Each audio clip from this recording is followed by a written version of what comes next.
Well, we've officially had a couple of documents unsealed in the Idaho case. Let's see if they have any information.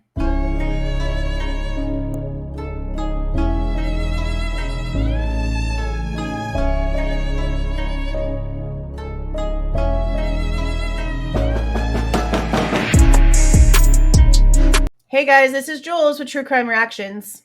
Disclaimer. Everything stated in this video is my opinion and my opinion only. And just like everything else in these cases we discuss here on this channel, everything is alleged. Okay, so we all heard Judge Hippler state in court and on the record that there's been too much secrecy in this case.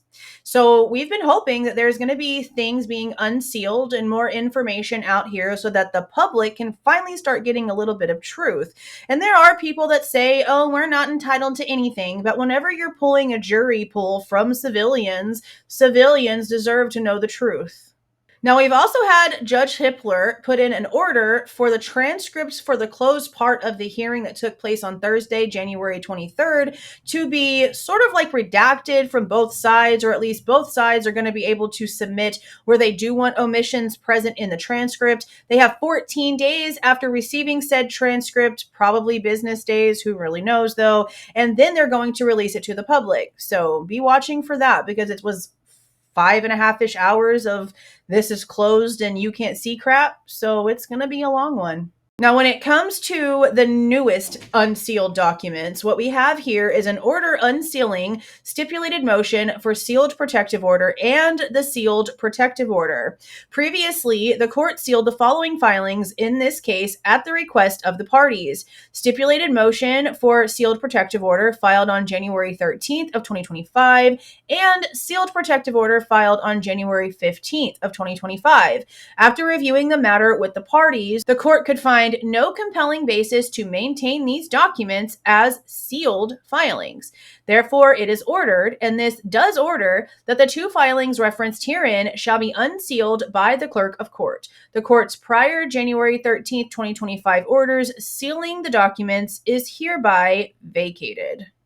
Now, this would be the actual order sealing all the things. And again, January 13th of 2025, as you can see up there in the stamp and by the signature of Judge Hippler. It states the court having before it the stipulated motion to seal the stipulated motion for sealed protective order and the sealed protective order, and good cause appearing now. Therefore, it is hereby ordered the stipulated motion for sealed protective order and the sealed protective order shall be filed under seal pursuant to ICAR 32. This one is now null, void, vacated, no longer important. Go away. This is the document filed from January 15th of 2025, and it's just labeled Sealed Protective Order. It states the following. Pursuant to Idaho Rule Criminal Procedure 17, it is hereby ordered as follows, that this protective order shall govern the designation, disclosure, and use of medical and mental health records of the defendants and his family members disclosed to the state by the defense.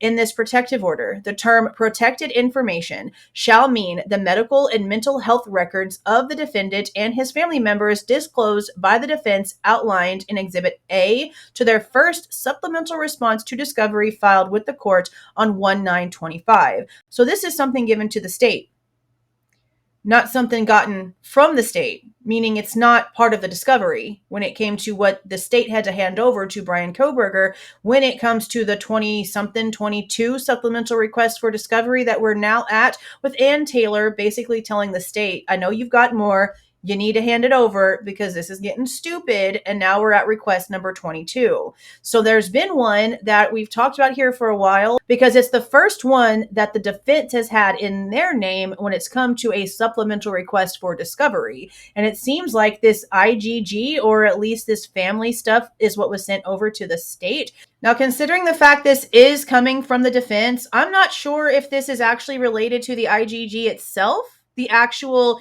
big, huge elephant in the room IGG, or if this is the part of the death penalty part where they have to go back 3 generations. That could be what this is. I don't know. I'm not a lawyer. I don't claim to know everything. I never claim to know anything. It could be one or the other. I don't know for sure. If you think that you know, let me know down in the comments. Hopefully we find out soon. I feel like it could be that, but I don't know. I do not know. The next one states access shall be limited to direct review by the prosecuting attorneys assigned to this case, and any further dissemination of the referenced protected information shall be prohibited other than to the extent necessary for the prosecuting attorneys to prepare for court proceedings, including hearings, trial, and sentencing, further stipulation of the parties or order of the court. The referenced protected information shall not be talked about or any specifics given during court proceedings, including hearings, trial, and sentencing, unless specifically agreed upon by the parties or permitted by the court. 5. The prosecuting attorneys shall not produce any of the protected information to any unauthorized persons. 6. It shall be the duty and responsibility of the assigned prosecuting attorneys to ensure that documents or things containing protected information subject to their control shall at all times be kept in a safe and secure fashion to ensure that such information is not disclosed to or made accessible to persons other than those specifically authorized to review protected information under this protective order. The assigned prosecuting attorneys shall be directly responsible to the court for fulfilling this responsibility. What happened in Delphi? Somebody went in, took pictures that were on a table of the crime scene, and then spread them around because they were trying to prove a point. The pictures should have never been out on a table and left to somebody who was not working the case. And I understand this was somebody that was trusted by Richard Allen's defense team, but this person still did something unethical and wrong, and it caused someone to literally no longer be alive anymore, if I remember correctly. And the guy who took the photos went to jail, and I think there's other stuff happening with him being in jail. I'm not really quite sure if anybody actually knows the update on the guy who took the crime scene photos in Delphi. Let me know down in the comments, because I know that one really threw a bunch of people for a loop too. Number 7, the inadvertent or unintended disclosure, including those persons authorized to view the information of protected information, shall not be deemed a waiver in whole or in part of a subsequent claim of protection under this protective order, either as to the specific information disclosed or as to any other information, provided that the inadvertent or unintended disclosure is promptly identified by the assigned prosecuting attorneys and notice of the claim of protection is given to the defense.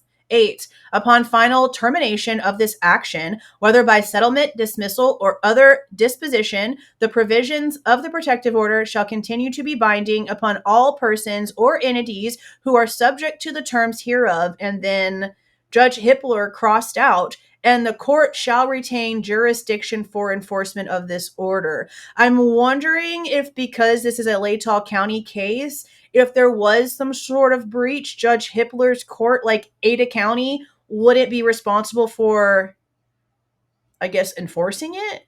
I'm not really quite sure, because he sure crossed it out and put his little initials. The defense and the prosecuting attorneys may request modification of this protective order upon a showing of good cause, which is basically what's already happened. They've unsealed it. This protective order is sealed to protect the privacy of the information. The information subject to this protective order is confidential in nature and not appropriate for public disclosure at this time. And that's it. That's the end of the document. Now, going back and looking at the list itself, we actually have this in here like twice, it seems like. So we have a stipulated motion to seal stipulation for protective order and the sealed protective order that was signed and filed on January the 10th. That's not the one mentioned in the unsealing, but when you click on the stipulated motion for sealed protective order, it pops up the exact same document that we just read. This one is also from January the 10th, 2025. It doesn't say anything different. It's exactly the exact same thing. There's no actual specific information in here. Like, there really isn't. There was no reason for this to be under sealed to begin with. There's no names. There's not even like states. There's not initials. There's nothing like that in any of this stuff. And as you can see, that's the 4 listings. We have 2 from 110, and then we have the 1 from 113 and the 1 from 115. There's nothing else. So if they really sealed that, when all it is telling them you have to keep this stuff protected. This is the date that you got it. This is who it's from. It's up to you to make sure nobody else gets this. Like, hasn't that been how this is supposed to have been played from day one of the gag order regardless? Or just plain and simple how this case is supposed to have been handled, period? Okay? So I don't know why they felt to need to seal this, but if this is a glaring example of the reason why Judge Hippler said there's been too much secrecy for no reason, I mean, I'm interested as hell to see what we're gonna have unsealed, but I wonder how much of it is just as redundant and unnecessary as what we just read. Now, again, it's almost 6 p.m. Texas time. There's no other documents being posted. And as of right now, let me go up and check the case summary. The order unsealing the stipulated motion that we just went over is the last noted filing on the case summary as well. So this really is it. This was sealed for what? For what? I don't even know what was the point of that. There's nothing specific in there. We already knew from titles of things that the defense was handing over their first supplemental response of discovery with exhibits and attachments. This has nobody's personal information in it. Nothing. Not even Bryan's name is honestly listed in any of it. Dumb. But let me know how you guys feel about it down in the comments. If anything else pops up, I'll do another quick video. I'm going to probably wait to have this one post at around 7:30 tonight, the way that I normally do my evening post, or at least try to, just in case something else pops up. But if you see nothing else, then that really is it. So let me know how redundant you feel like this is, because again, there's no names, there's nothing specific. There was no reason for this order to be under seal, like literally at all. It's almost like they're doing it for attention. I don't really quite get it, but let me know what you guys think down in the comments. If you like the way that I present this information and give my opinion, please don't forget to leave a like on the way out. Subscribe to the channel if you were not subscribed already. And please don't forget to make sure that that notification bell is set to all so you don't miss any of my rants, reviews, reactions, updates, or deep dives. See y'all.